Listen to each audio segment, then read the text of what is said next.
Romans 12:1 says, I beseech you therefore, brethren, by the mercies of God, that you present your bodies a living sacrifice.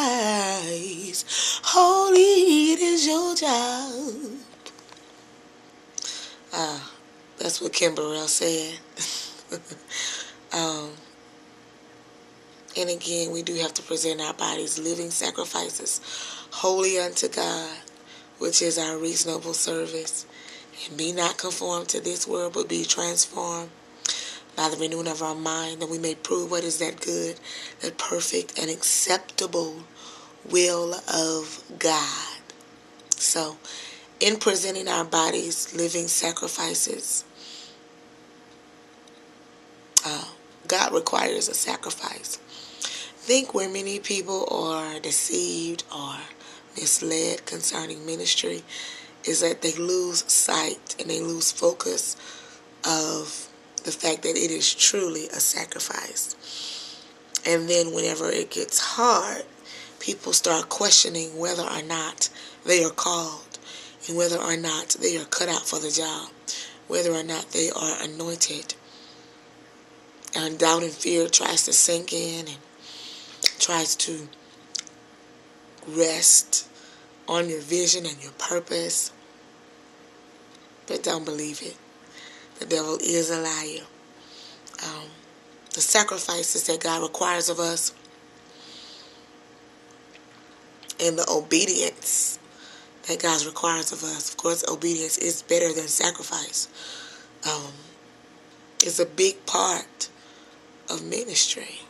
Just obeying God in the simple things, in the small things, the things that we consider to be insignificant. When God woke you up and told you to pray, and you thought that maybe it was just an unction, and you rolled back over in the bed and didn't do it. How many of us have been there? But we strive and we press toward the mark for the prize of the high calling of God in Christ Jesus. Wow. Let me say this. What one person's sacrifice is may be nothing to another person. But whatever it is that God is calling you to sacrifice, He may call you to sacrifice your career goals, your dreams, your 5-year plan,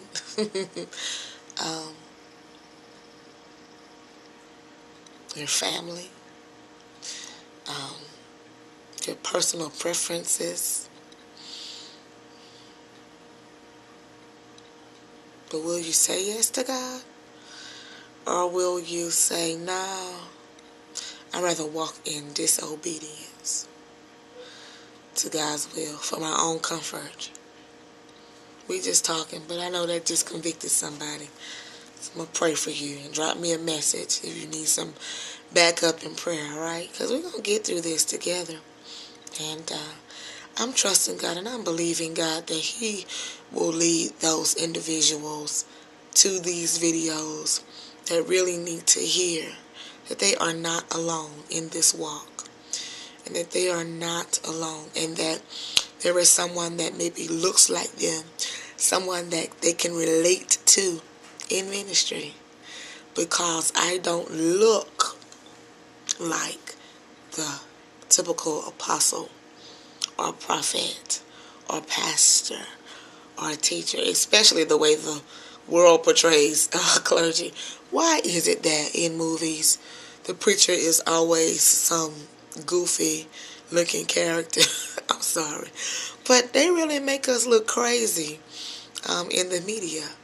And I guess that's why people expect for us to just be these aliens from outer space that get in pulpits every Sunday. It's just kind of not so.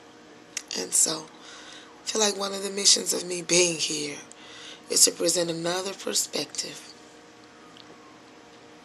about ministry and those that are called to minister. Pray that you all are enjoying that, even the small changes that have been made to the front page. And just the approach that the Lord is leading me to take. I'm enjoying doing these videos. They are cathartic for me in that they provide the therapy I need. Sometimes you just need to talk about stuff. So, this is my sounding board and a very real look at the life of one who has said yes to God. So, pray that you all are enjoying that, because I'm enjoying doing it. And I'm also enjoying Jesus and all his joys. Thank you for watching. You make ministry possible. Good night.